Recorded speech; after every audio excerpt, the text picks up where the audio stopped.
Okay, friends, hi, it's Angela Power Disney Angie. Going out on a limb again. Lots of people send me leads for stories and I can't cover all of them. And some just nag at me until I do. I don't mean the people nag at me, I mean the potential story, if you can call it that. It's more like, anyway, let me know. I will ramble a bit just to get myself grounded, but at first I thought, okay, this might not be true. It needs corroborating. What if this, what if that? Let's not go near the big boys for fear of the backlash and the hacking and da-da-da. But then I watched the retraction. And do you know what? I think it was Kat Scott first said to me, if you want to know if a story was true and it didn't get justice, just watch the cover-up for your validation of the fact that it was true. And that could be said of the James Alefantis softball interview with Megan Fox, I think it was, the Ricky Dearman interview with Victoria Derbyshire on the BBC, the Prince Andrew interview with some other interviewer on the BBC, and the Sean Atwood alleged it was a prank, and then, oh, tell me off Sonia, and then, oh, I was foolish. The cover-ups tell as much as the original allegations. And so I just did one, I think, show on Sean Atwood because plenty of other people have picked it up. And I love that. I love that when other people, do the work that that I just played a part in. But this, even though this information has been dropped publicly, it won't leave me alone. So I'm just going to put it out there. And as I say, I was cautious until I saw Ron Swanson's rebuttal interview. So I think I might start with that. The title of this is Sean Atwood and Ron Swanson Call Girls and, what is it they call it? The kink community.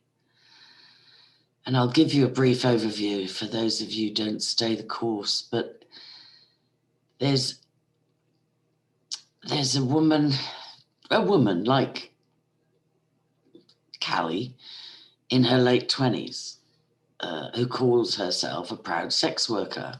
And I don't believe there can be such thing if you're fully awake and healed, because behind every proud sex worker is likely past trauma. Forgive me if I'm wrong, but I haven't worked in that field, but I've met a lot of wounded people. And just like in prisons or in rehabs, you'll find, I've never been in prison either, other than the prison ministry, but you'll find a lot of people, and the root cause is trauma in childhood, usually sexual abuse. It's not an excuse, but it's definitely, if the government could properly help child sexual abuse and trauma survivors heal, they would save millions on prisons, therapists, social services, addictions, and the worst, the smallest percentage, but there is a percentage that go on to become perpetrators themselves. So the story is that this woman in her 20s, very vulnerable, real self-harmer, lots of scars to demonstrate that, previous suicide attempts and hospital admissions for same, abuse from the age of 8, and a fixation on horror movies and the occult in her as she grew up, and kind of perpetuating the self-loathing and the self-punishment theme, only couching it within the horror genre or whatever. Vulnerable. And Ron Swanson, who's now Sean Atwood's latest co-host come guest, favoured guest, put an advert on, I think it was Instagram. According to this lady's testimony, which I'll share with you, and I'll point you where I was pointed and see what you think, guys. Yeah, Ron Swanson, if it may be a fake name, but that's what he goes by, or Nor, various different names, put out a shout out on, I think it was Instagram, for women working in the sex industry, or just people working in the sex industry, to come forward to him for research. And then the lady who goes by Creep Girl talks about how he groomed her and flattered her, made her feel special, brought her into the inner circle of his staff, and eventually, first of all, I would say groomed. He says no, consenting adults, but enticed her into an adult role play kink club group, all to do with submitting and dominating, and sub-dom and BDSM. I don't know, I can't remember what the BD is. Sadomasochism is the second part. But it's all perversion, in my opinion. It's all depravity and debauchery and an absolute perversion of what the beautiful gift of sex was intended for and created for by God. And the ultimate, this Creep Girl managed to get out before the ultimate recruitment. She had branded herself with a sigil which Ron Swanson apparently ordered all his submissive females to do. So she'd placed that sigil on her body, I don't think by tattoo, but I'm not sure on that. And done all sorts of horrible things commanded by him, punishment rituals if she didn't fulfill her daily tasks. And she was a lot of survivors are very gifted. They kind of overcompensate and express in other areas. So she was working, I don't know if his staff were getting paid, but she was working to a very high standard and with very great qualifications in cinematography or photography and so on and so forth. But she just managed to wake up and bail before agreeing to do what he was asking her to do, which was move to Scotland to be with him and his wife, him assuring her that there were only 2 or 3 women that his wife and he were willing to play with. In the rebuttal video, which I'm going to play first, he openly admits to being an occultist. He openly admits to having co-written a coven contract, which his staff, once groomed into his cult, I will call it that,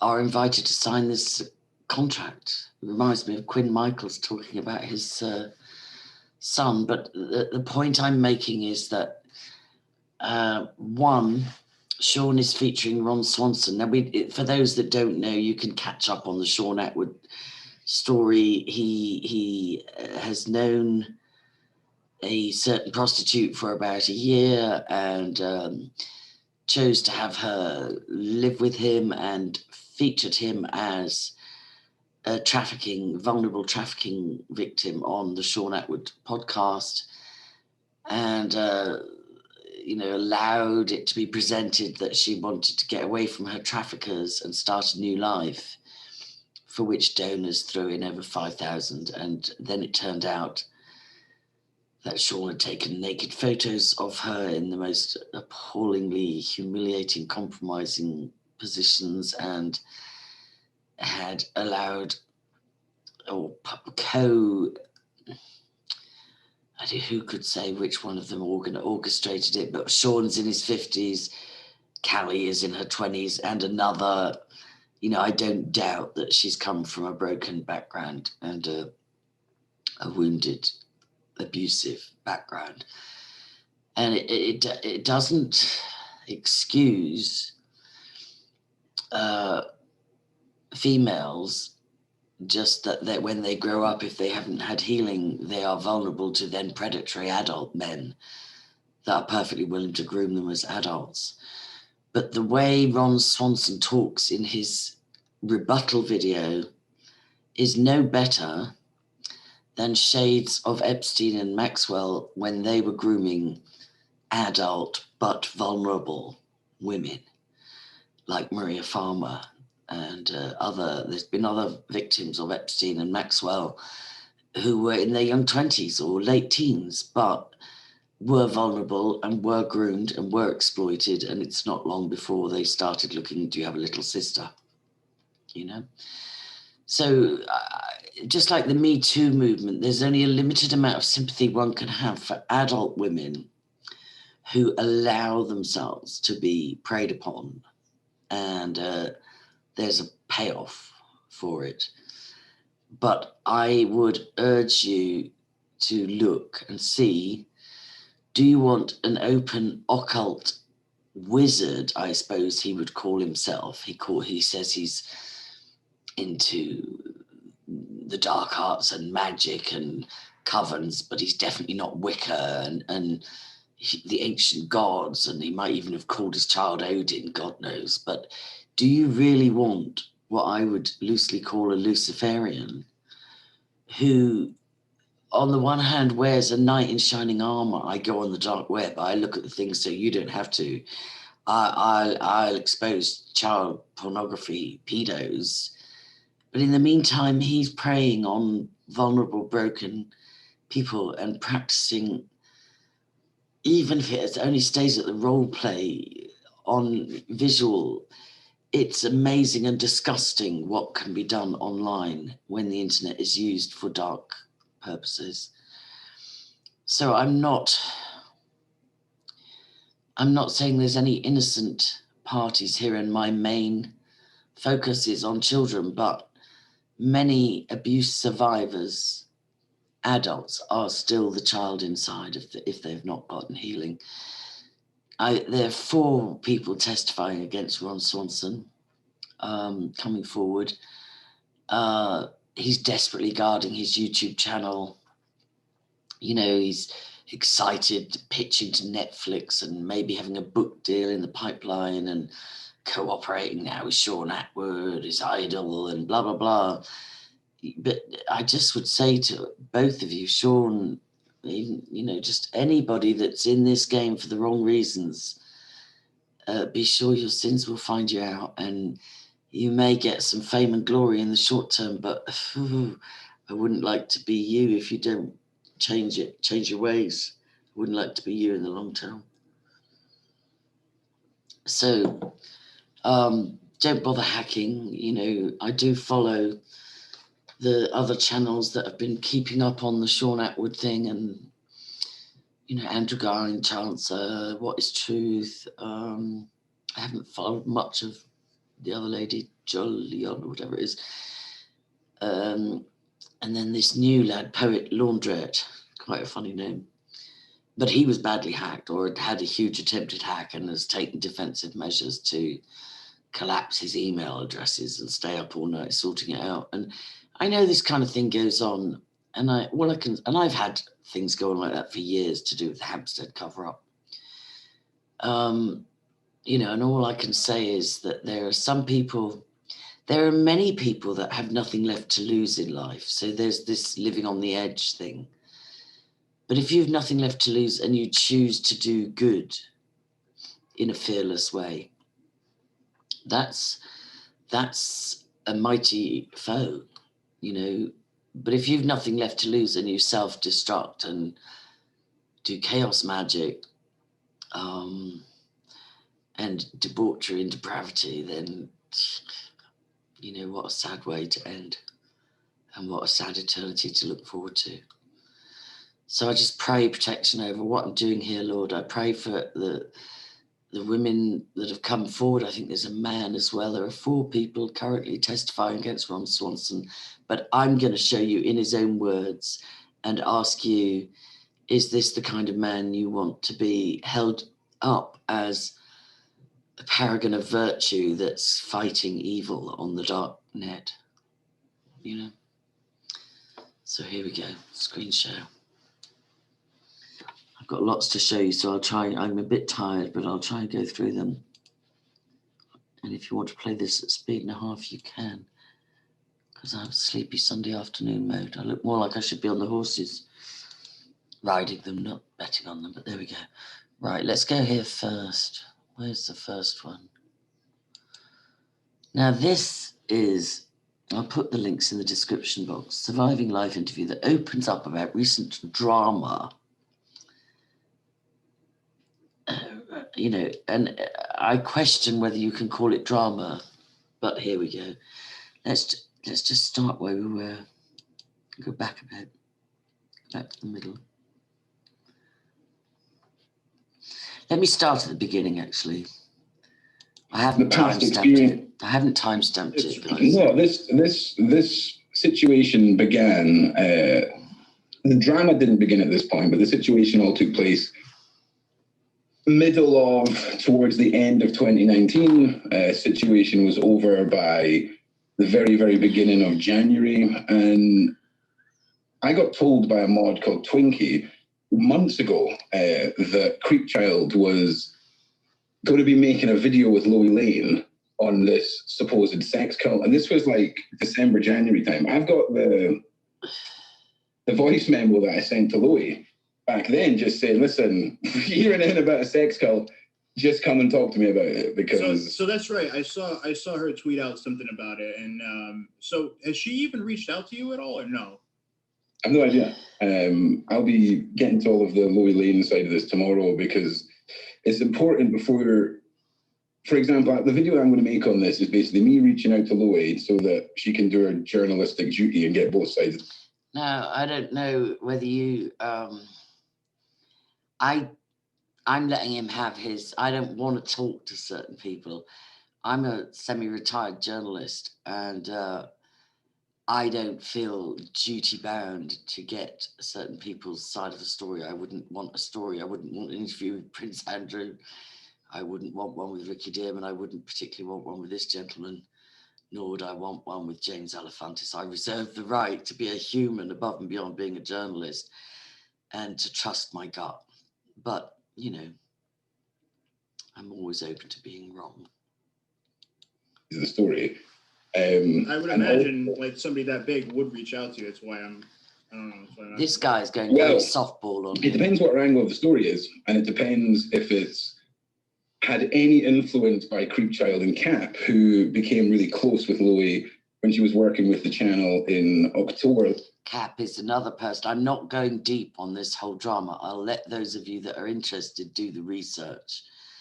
But I've seen enough, and the biggest part, if I can find the right timestamp on here, is where Ron Swanson, the latest collaborator with Sean Atwood, openly says, I'll try and find this, that he's into covens and submission domination and a kink community. And get this, kink community is sexual perversion. And you know, sorry guys, I'm 63. I try not to be too prudish, but I am a Christian, and I am appalled. I don't judge from a lofty place, but I am appalled at what humans allow themselves to be put through in the name of sexual entertainment. Just appalling, just devastating. It's an addiction, and I do blame pornography for a lot of it, and abuse, unresolved abuse, you know. But it's a form of self-loathing and self-punishment, you know. It's a form of self-harm, in my opinion. And there are plenty of people like this. If you want to play submissive games, they'll be happy to dominate. On the other hand, there are a lot of females that used to be into the dominatrix scene and make thousands in it, because you had all these wounded boys coming out of the public school system, or having had domineering mothers that would then pay to go and be spanked or whipped, or, you know. And this guy talks here about, oh, I've got a good friend of mine, a face-to-face friend, and she likes nothing better than being tied to a pole and whipped until she's black and blue all over. You know, I mean, oh, she's an adult. I mean, you know, whatever turns you on. No, guys, no. Last year. I even did an interview with Louis on Mixer. We were all pretty chummy. And then when the big divide happened in December, they all sort of went one way and I went another. I just want to say off the bat as well that there was never a cult, there was never a contract, there was never any of that. There was a contract, because later in this very interview, he admits that he was working with somebody else on a contract, which people would be invited to sign if they were to be permanently part of this submission, domination, coven and community, kink community. And that's the other point I wanted to make. I'm summarizing pretty well for you. I couldn't stomach the whole thing, but I heard enough. The other thing he said was, due to his work on the dark web, hunting pedos and child pornographers, he saw so many unsafe kink communities with really dangerous people in them. He decided he'd be doing a service to form a safe kink community. And I just have a question for Sean and Callie. I have no proof of their involvement at this stage, but I would be very curious to know. You talked about being desensitized, Sean, but some of your sexual behavior seems to be very much connected to call girls and pretty pervy. Sorry to say, pretty pervy. So I'm just curious, is this how you met this character? I'll carry on a bit. If any of you are interested in magic or paganism or the old gods, that is my spiritual life. And it was all... It would be good to have said that in his intro to Sean, on Sean's, most big platforms will say, tell us a little bit about who you are.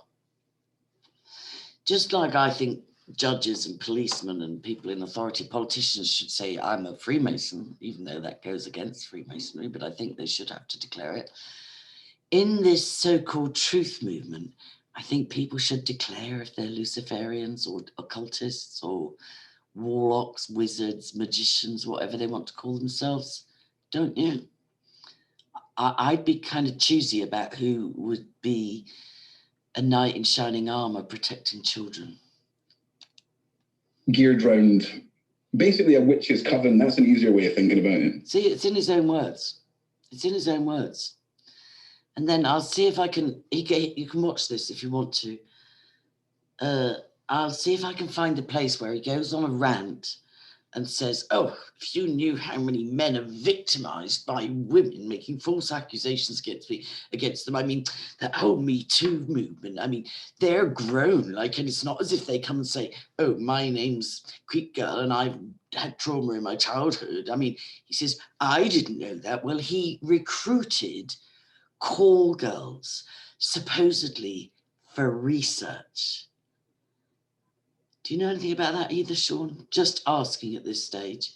I'm putting your name in the title, Sean. I do see the GoFundMe's gone, but I'm not clear that refunds have been instructed. Callie, you're not innocent. Neither is Creek Girl and another girl called Doll he talks about. There's Doll, I think the Doll, Creek Girl, Cap, and one other at this stage exposing Ron Swanson, which may not be his real name. And he goes on a rant saying, I'm sick of how was I to know? I just wanted to play games online. How was I to know she was fucked up? How was I to know she was vulnerable? Well, if you go looking amongst vulnerable people groups and look for volunteers, and if you play games like, do you want to submit and I'll dominate? Do you want to put a brand on yourself? Here's a sigil. All my girls wear this sigil. And you did actually invite her to move to Scotland because you said she was one of a small few that you and your wife would be happy to play with. All in your own words. Somebody might want to download this. It might get disappeared. The links might get disappeared. I don't know. But I wouldn't lie to you. Let's see if we could just catch a bit more in his own words. And I don't think I can get a copyright strike for this because I'm commentating and I'm not paying big chunks of it. You do it because if she's saying that I knew her story, that's utter bullshit. Utter bullshit.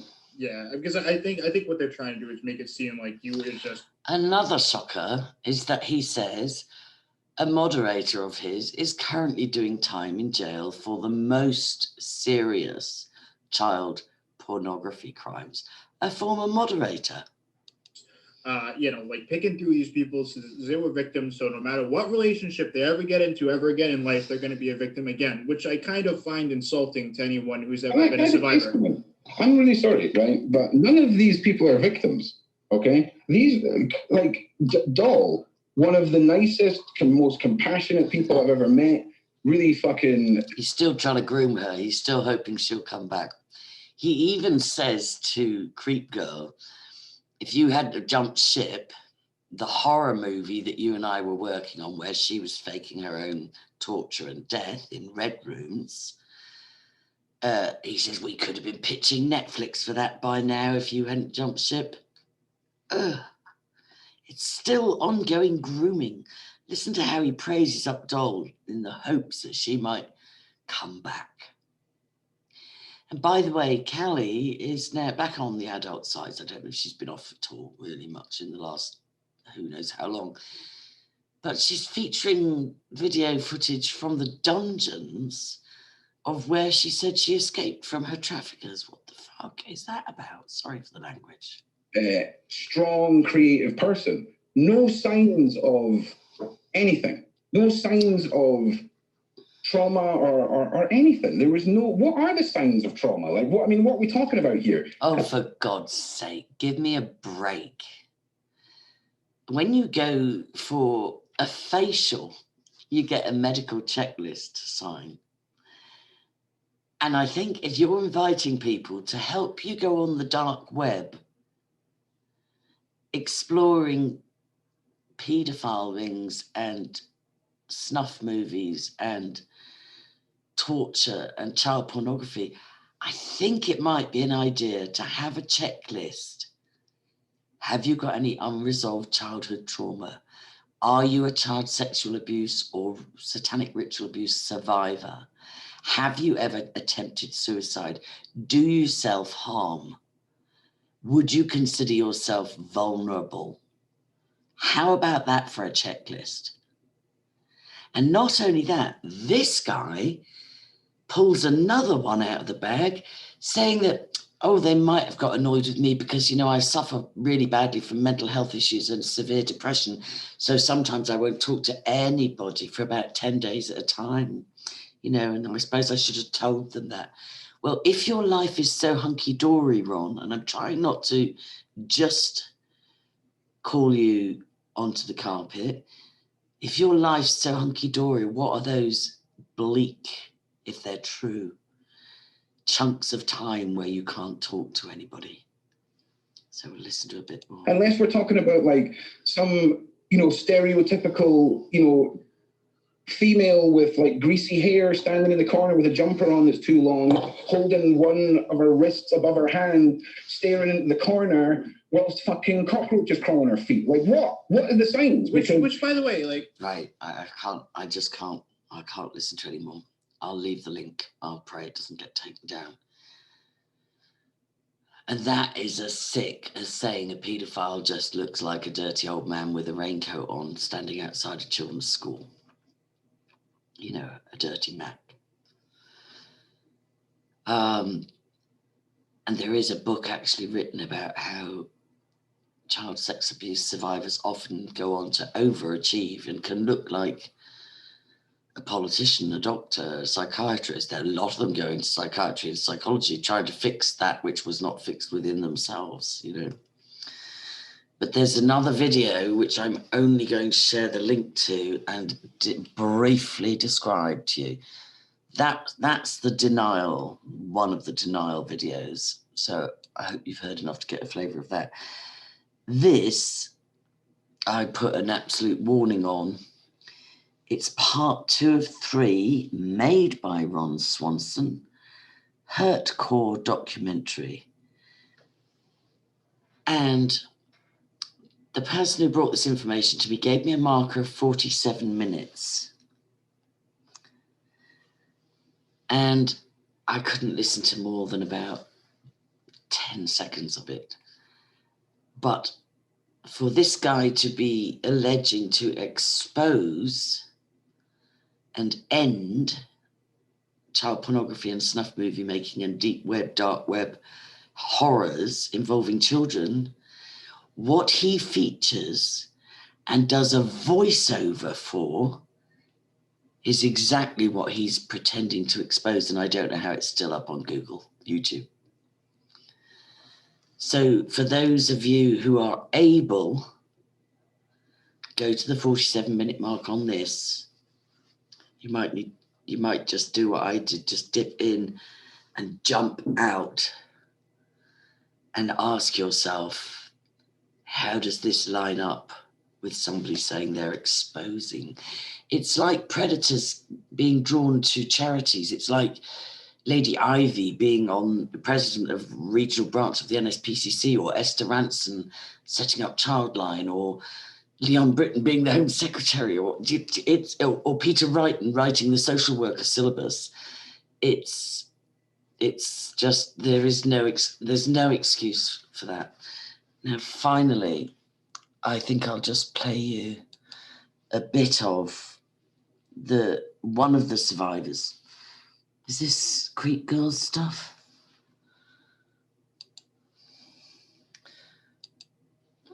Yeah, this should be Creep Girl, I think. Let's have a look.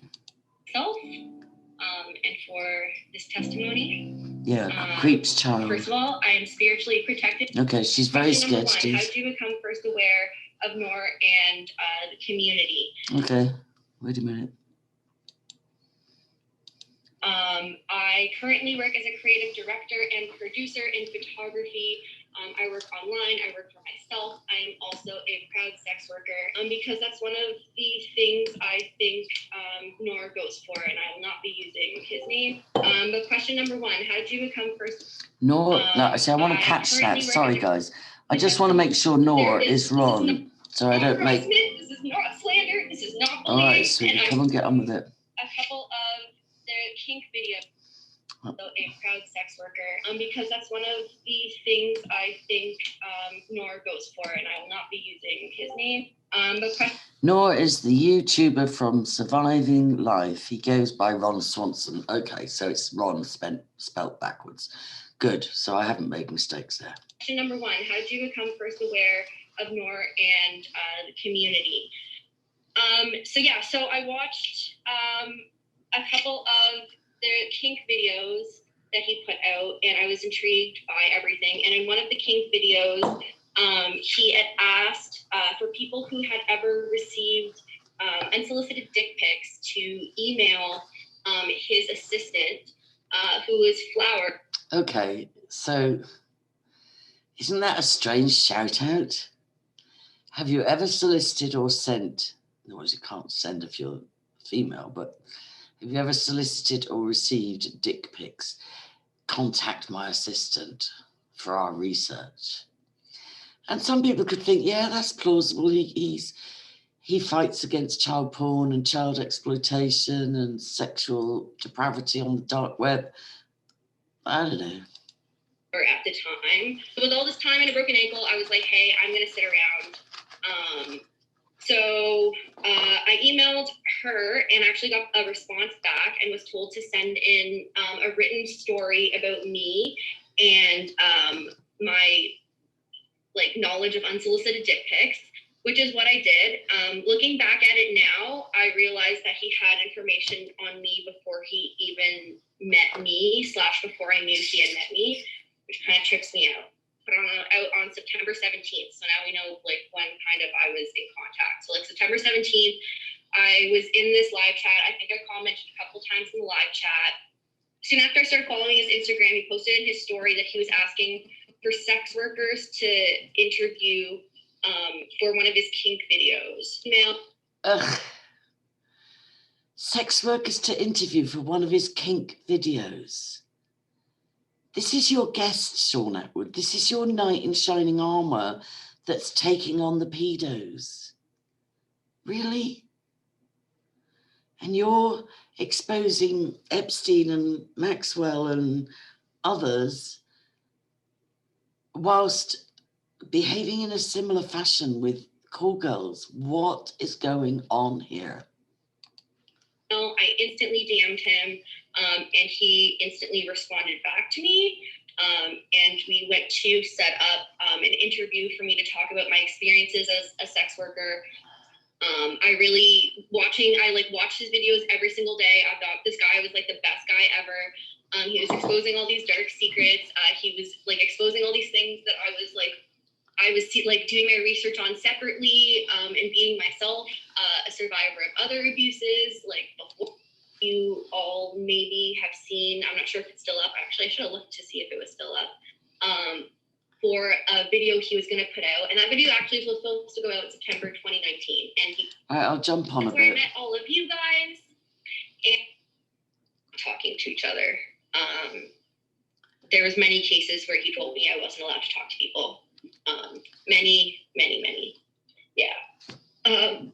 Anywho. Classic narcissistic cult-like behavior begins. And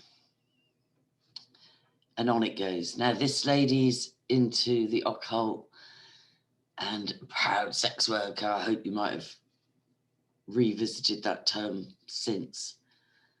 I'm not judging you. I'm just saying it's wounding. It's not survival. You say, oh, I'm a proud sex worker because I'm not a victim anymore. I'm a survivor. Yeah, so I'm making money of being in control of being abused. You know, isn't that great? You know, no, it's not. It's not. And I know it's the oldest profession in the world, so I'm not here to create controversy. But the other sad thing is that, particularly in the denial rebuttal video, you keep going back to this thing of, oh, anything between consenting adults, that's none of my business, that's fine with me. Well, that's not going to cut it for very long. So there will be those that think, oh, prudish 60-something-year-old busybody Christian, let her just go away. That's fine. But I want to remind you of something amazing Polly just highlighted and helped her not be devastated about the censorship, is that towards the last days, there will be a blinding of the eyes and a hardening of hearts allowed by God. So for any that just feel any kind of a stirring inside you, like, yeah, there's a different way to get my healing than this. Or even people like Sean, like Wedger, like Atwood, like different people that have been less than honest around vulnerable people. If there's a stirring in you, then pray that God would open your eyes, unstop your ears, soften your heart in this window of opportunity to change your ways, your lifestyle, your choices. You can't do it on your own. Run to God while there's still time and ask the Holy Spirit to change you from the inside out. Run to Jesus and not Odin or Zeus or Satan or Lucifer or Abaddon or blah, blah. Run to Jesus. Get reconnected to your Creator, Father God, Abba, through him, and ask to be baptized with the Holy Spirit. And you don't need to just, I know that pure self-will can't change a person. Even 12-step programs, they can arrest addiction and character defects, but I don't believe they can heal them. But Jesus can. And a final point, just while that came up, I've been around 12-step programs, both as the child of an alcoholic and having struggled with alcohol and nicotine and codependence issues myself. So I've spent a fair amount of time around 12-step programs, although I don't choose that as my pathway to wholeness. But one part of it that's very good advice is when you make an inventory, you find a trusted person to disclose it to. You don't just spill your guts at a meeting. With your most horrendous woundings, you go to a trusted, it might be a sponsor, it might be a therapist, it might be a Christian, it might be just somebody where you can trust and say, here's the horror. It's there's a thin line. Every time you disclose your past abuse, it gives you another rung on the ladder of healing. I have a different belief to some. I don't believe it just automatically re-traumatizes you. I think it actually is like sheds the skin and sheds the skin and sheds the skin and brings you further along your path to healing. But I can't go graphic. Even taking disclosures when it's too graphic, I can't. I protect myself. The same as I do with I don't watch television anymore, but if I accidentally see a movie and there's some violence, I'm automatically like that. And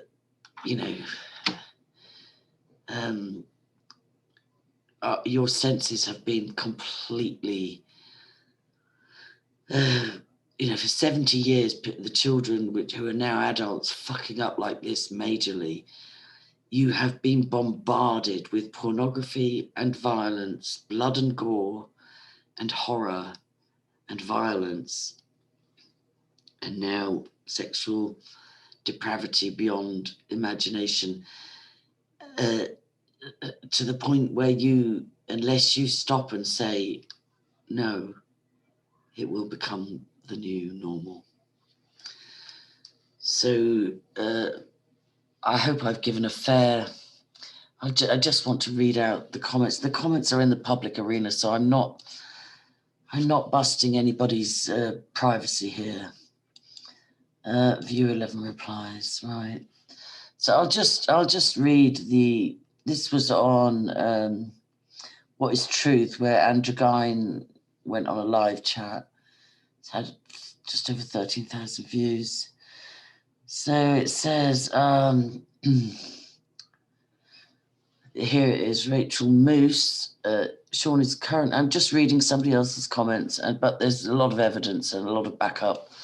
And like I say, the most damning evidence is the rebuttal video by Ron Swanson himself. So it says, Sean is currently working with another known fraud, Ron Swanson from YouTube channel Surviving Life. Look into this rabbit hole. Ron and Sean are both predators. This is, I'm quoting. At least 4 people are exposing Ron Swanson for taking advantage of them, vulnerable adults. Creep Girl, Creep Child is one of them, exposing him. Here are the links that you need to get started on this rabbit hole.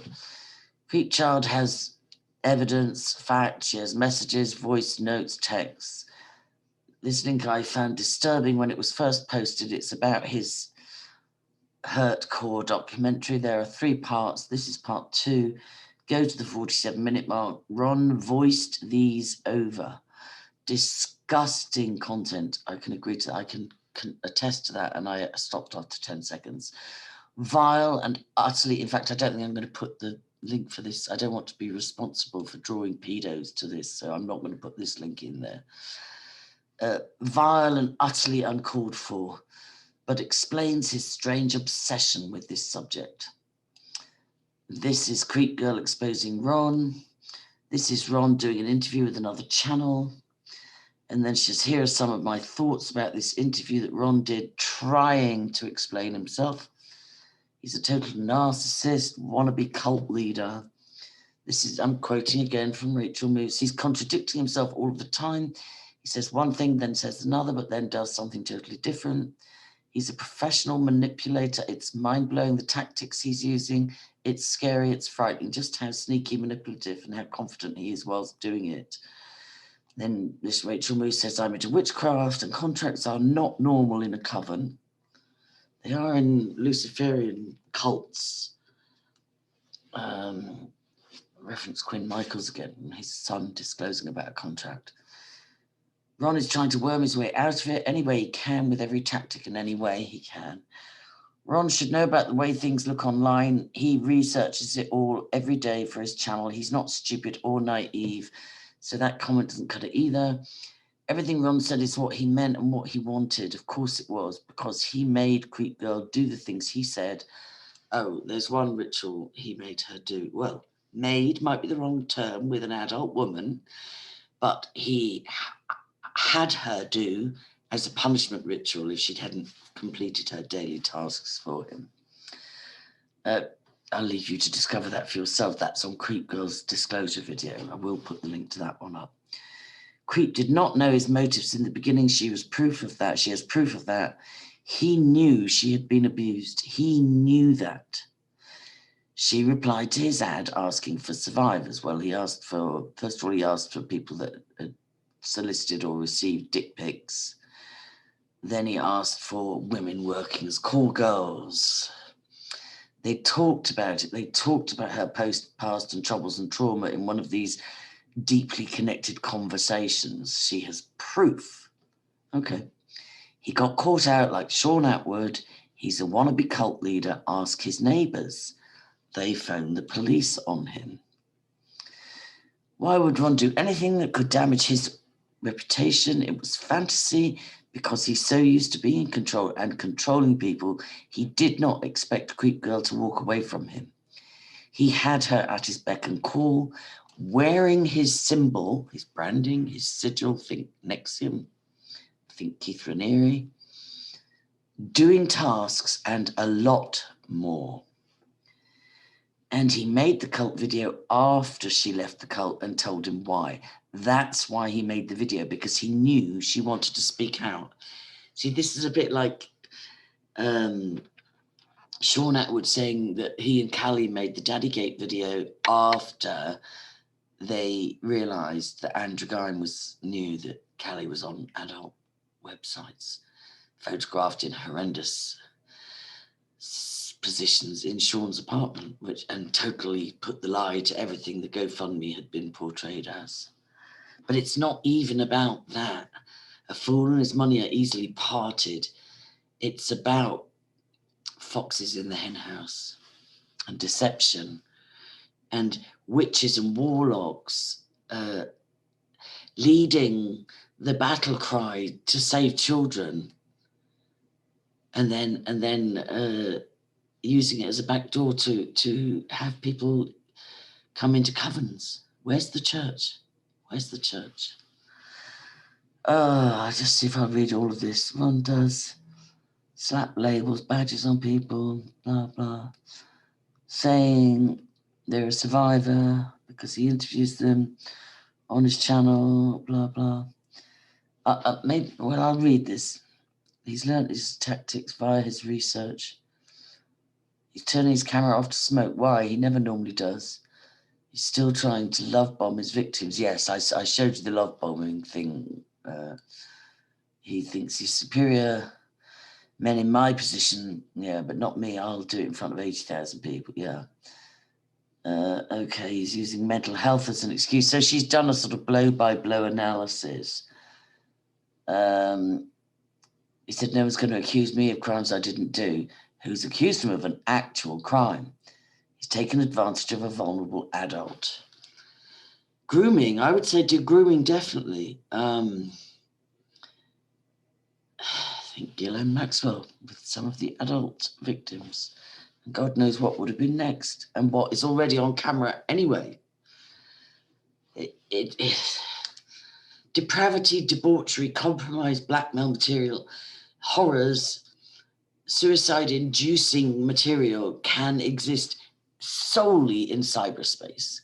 But let's be clear, Ron was inviting Creep Girl to move to Scotland. Was this going to be another little cul-de-sac like Kidwelly? Jesus. He talks like he's a saviour, and he actually does believe that. I've always thought this channel was cover-up for a strange obsession he has with a whole child protection subject and child pornography subject and red rooms.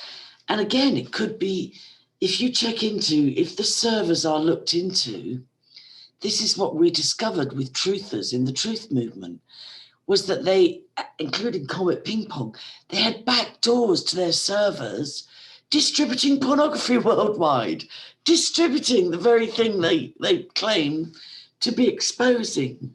So that would be worth the Anons or the government investigating, doing their job properly, instead of wasting millions running around asking people whether they're on an essential journey. He is terrified of losing his YouTube channel. He's also working alongside the con artist Sean Atwood. They both see themselves as superheroes, so on and so forth. There's so much more. Okay, so if you want to find the thread and links, that's on What is Truth podcast. Well, he won't give me he's a good guy. And I don't think anybody's got grounds to give me a copyright strike. There's an interesting other person that there's a link to, and he claims to be a highly trained coach who sounds awfully Scientology, SD, forum, landmarky to me. But then, interestingly, in the comments, someone says, wait a minute, 6 or 7 years ago, wasn't this a porn site or a deep web, a surface site for the deep web or something? So, oh, what a tangled web. Oh, what a tangled web. So I think I'll leave it there, guys. That's quite a long video. Please share this. And please, guys, for those with ears to hear, please, if you want to help children, sort your life out. Sort your life out. And if you have sexual immorality and depravity and secrecy going on in your life, maybe children don't need your help right now. You know, and that's harsh. Maybe it's all hands on deck, but at least be honest, because the 12-step programs will tell you you're only as sick as your secrets. And there's certainly some dirty secrets here. Angela Power Disney, God bless. Links are in the description.